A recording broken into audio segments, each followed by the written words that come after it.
बिस्मिल्लाहिर्रहमानिर्रहीम, अस्सलाम वालेकुम। आप देख रहे हैं द बीनर सलीम शो और मैं हूं बीनर सलीम। आपको मैं खुशामदीद कहती हूँ। ढेर सारी खबरें लेकर के आपकी खिदमत में हाजिर हुई हूँ। सबसे पहले तो आप जानते हैं आज़ाद जम्मू एंड कश्मीर, वहाँ पर हुकूमत साजी का जो मरहला है उसके अंदर बाकायदा तौर पर PMLN जो है वो यकसुई के साथ काम कर रही है। पाकिस्तान मुस्लिम लीग नून की अगर मैं बात करूँ तो उनका at this given point of time उनका यही प्रायोरिटी है और यही एजेंडा है कि वो आज़ाद जम्मू एंड कश्मीर के अंदर जो है बाकायदा तौर पर 2/3 अक्सरियत मिल जाने की सूरत में, जो कि काफ़ी ज़्यादा इसकी पॉसिबिलिटी नज़र आ रही है कि वो तामीर और तरक्की का वो सफ़र शुरू होगा नून लीग के बकौल और नून लीग के मुताबिक, जिसका साबिक़ वज़ीर आज़म नवाज शरीफ ने वादा किया है।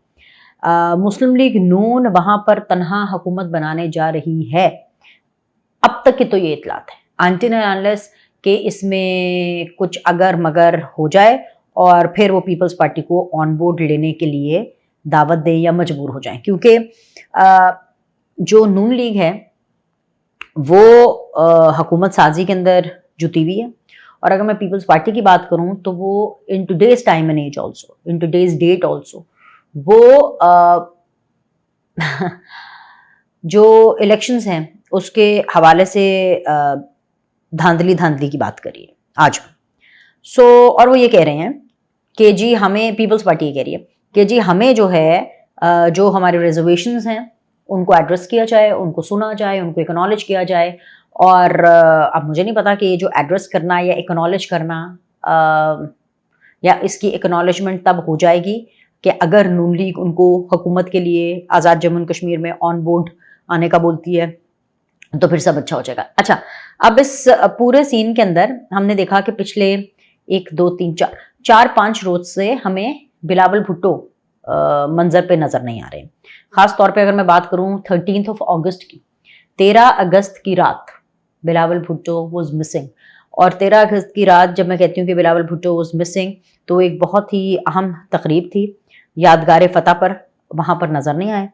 एंड वहाँ पर डेफिनेटली प्राइम मिनिस्टर थे, प्रेसिडेंट थे, मरीम नवाज साहिबा थी, वहाँ पर बिलावल भुट्टो नहीं थे। आसफा भी खैर नहीं थी, लेकिन ऑब्वियसली बिलावल भुट्टो का वहाँ पर ना होना अपने आप में अलार्मिंग है। और ये this raise lot of eyebrows and questions.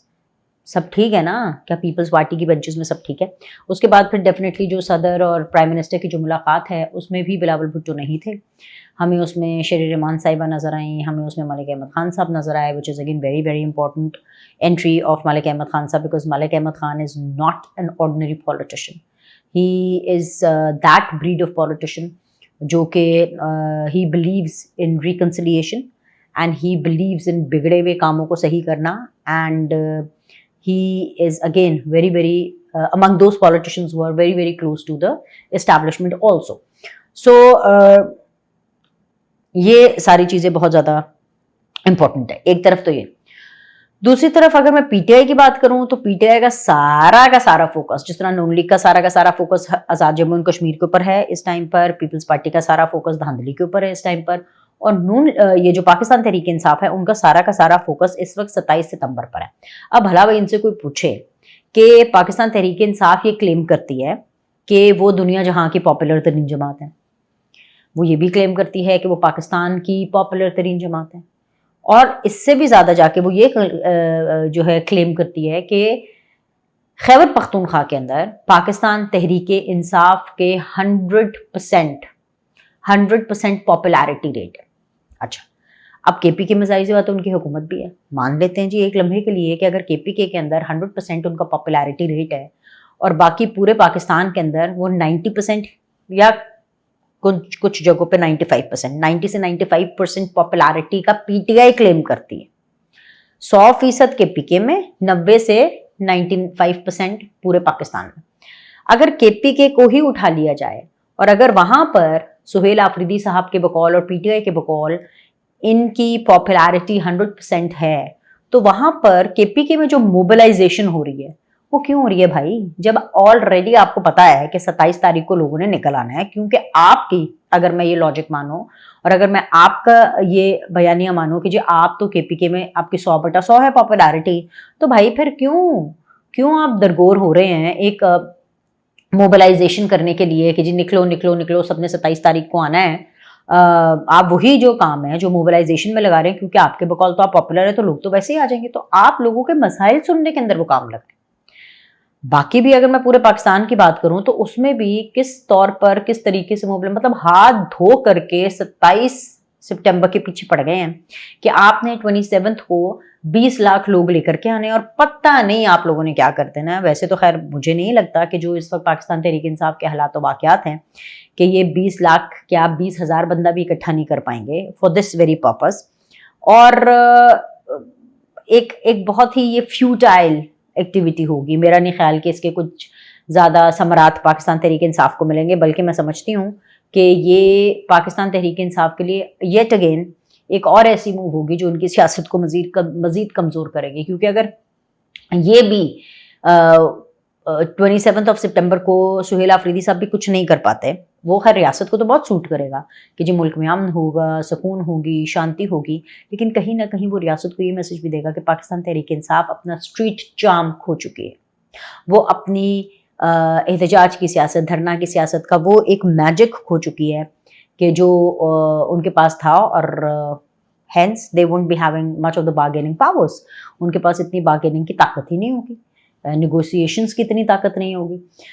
तो यहाँ पर ये तमाम तर मसाइल हैं। फिर से एक और वज़ीर हैं जो कि मोहसिन नकवी के पीछे पीछे इस किस्म की बातें कर रहे हैं कि मोहसिन नकवी साहब जब ये फरमाते हैं कि जी सूबे होने चाहिए अलग, यूनिट ज़्यादा होने चाहिए, तो जनाबे वाला जो मोहसिन नकवी साहब कहते हैं कि जी सिस्टम को एक तरह से रीबूट करना पड़ेगा, तो वो अब अकेले नहीं है। उनके देखा देखी उनके पीछे हुकूमत में शामिल अहम इत्तेहादी जमात है MQM पाकिस्तान, उनके भी नए सूबे या इंतज़ामी यूनिट्स के क़याम के लिए उनकी भी जो आवाज़ है वो आगे सामने आ गई है।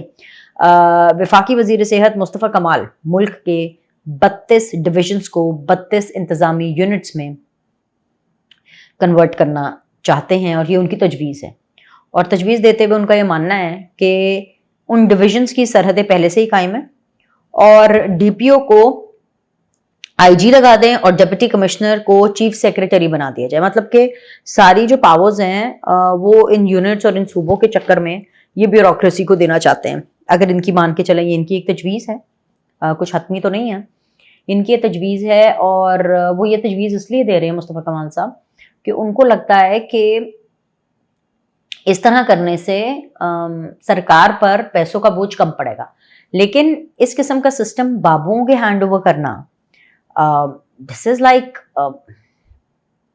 मुझे असल में ये समझ में नहीं आता। मुझे पर्सनली मैं ये समझती हूँ कि ये काम सियासतदानों को करना चाहिए, और ये एक थॉट है और इसके ऊपर मज़ीद बहस होनी चाहिए, मज़ीद इसके ऊपर जो है ऑप्शंस डिस्कस होने चाहिए। क्योंकि कोई भी काम करने से पहले एक एक्सपेरिमेंटिव ग्राउंड की तरह नहीं, एक प्रॉपर रिसर्च, एनालिसिस, बहस, मुबाहिसा, कंसेंसस के ज़रिए होना चाहिए। और सबसे इंपॉर्टेंट चीज़ मैं ये समझती हूँ, ये मेरी राय है, आई डोंट नो कि आप लोग इसके बारे में क्या सोचते हैं, ज़रूर कमेंट करके बताइएगा। मैं ये समझती हूँ कि मेरी राय में इस तरह के जो मामलात हैं वो बहुत ज़्यादा डिस्कशंस के साथ होने चाहिए, और पार्लियामेंट का जो फोरम है उसके ऊपर जो है ये डिस्कशंस होने चाहिए। क्योंकि आवाम के मुंतखब नुमाइंदे ही पार्लियामान में जाते हैं अपनी आवाम की रिप्रेजेंटेशन करते हुए, और फिर उनसे एक कंसेंसस डेवलप करके हम इन यूनिट्स एंड सूबों की जो है वो बात कर सकते हैं।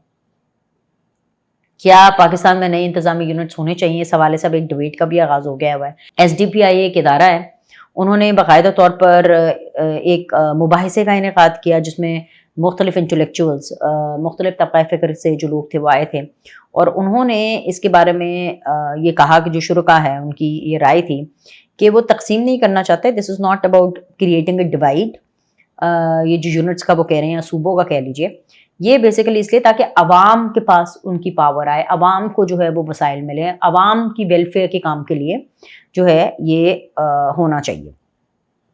ये साइड बाय साइड ये सारी चीज़ें तमहीद बांधने का और आपको खबरें बताने का मतलब ये है, एक तो ये खबरें हैं और ये बताने का मतलब ये है कि ताकि आप लोग को पता चल सके कि इस वक्त हुकूमत किन मेन अहम चीज़ों में इंगेज्ड है, पाकिस्तान पीपल्स पार्टी कहाँ इंगेज्ड है और पाकिस्तान तहरीक इंसाफ कहाँ इंगेज। लेकिन इन सबके बीच में एक बहुत बड़ी खुशखबरी पाकिस्तान तहरीक इंसाफ वालों के लिए आई है, और इस खुशखबरी के साथ साथ एक एक्सपोज करने वाली हकीकत भी सामने आई है। खुशखबरी ये है कि सुप्रीम कोर्ट ने इमरान खान से मुतालिक और इलाज से मुतालिक मुकदमात समाअत के लिए मुकर्रर कर दिए। सुप्रीम कोर्ट का 3 रुकनी बेंच 18 अगस्त को इन मुकदमात की समाअत करेगा।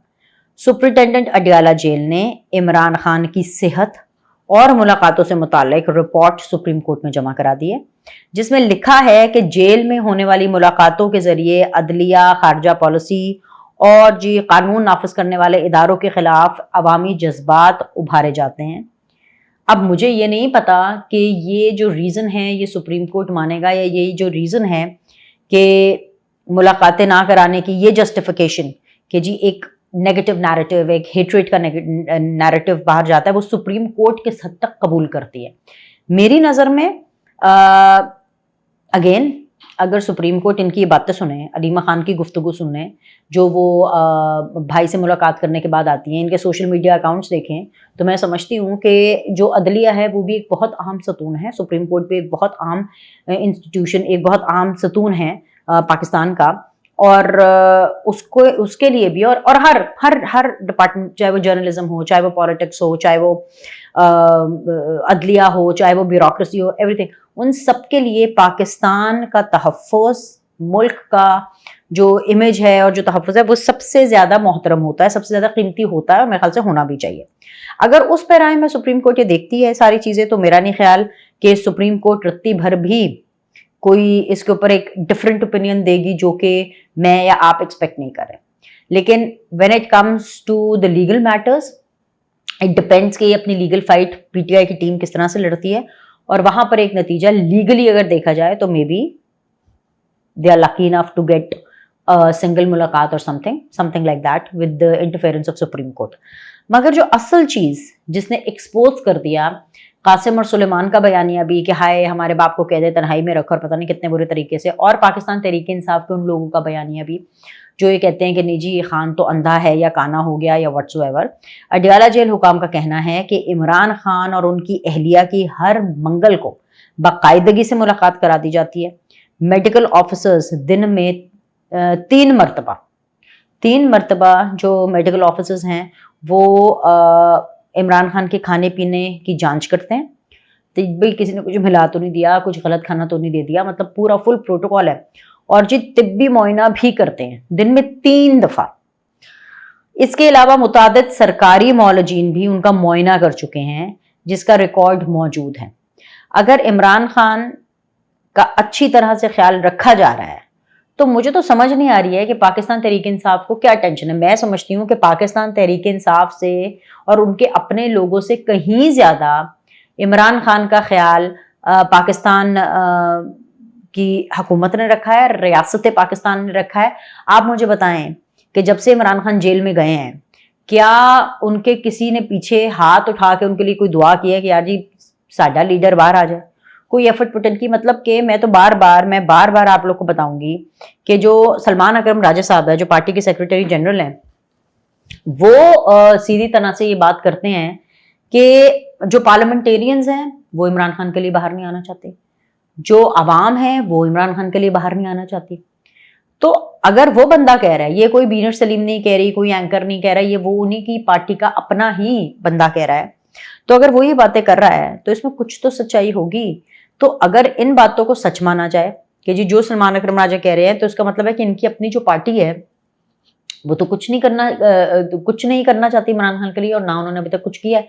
उससे 1000 दर्जा बेहतर तो ये हुकूमत है, जो कि बेसिकली हुकूमत उन लोग की है जो कि इमरान खान की ऑपोजिशन है, नून लीग वगैरह। और रियासत की भी अगर आप फौज को भी चले जाए, आप शामिल कर लेंगे जी, जो होता है जेल में वो सारा फौजियों के कहने पे होता है। तो जनरल आसिम मुनीर साहब को इमरान खान ने तो अपना दुश्मन नंबर 1 बनाया था, लेकिन दुश्मन नंबर 1 हो या शहबाज शरीफ दुश्मन नंबर 2 हो, या नून लीग उनकी दुश्मन नंबर 2 हो, या मरियम नवाज उनकी दुश्मन नंबर 1 हो, क्योंकि जाहिर सी बात है अडियाला जेल तो उनके अंडर आती है, उन लोगों ने तो इमरान खान का अपनी पार्टी से ज्यादा ख्याल रखा है। खाने की जांच पड़ताल, जिम अवेलेबल है, डॉक्टर्स की फैसिलिटी अवेलेबल है, और ये नहीं दिन में 2-2 3-3 बार उनकी जो बीवी है, बीवी ही तो सही फैमिली होती है, उनकी अहलिया के साथ हर मंगल के मंगल मुलाकात कराई जाती है।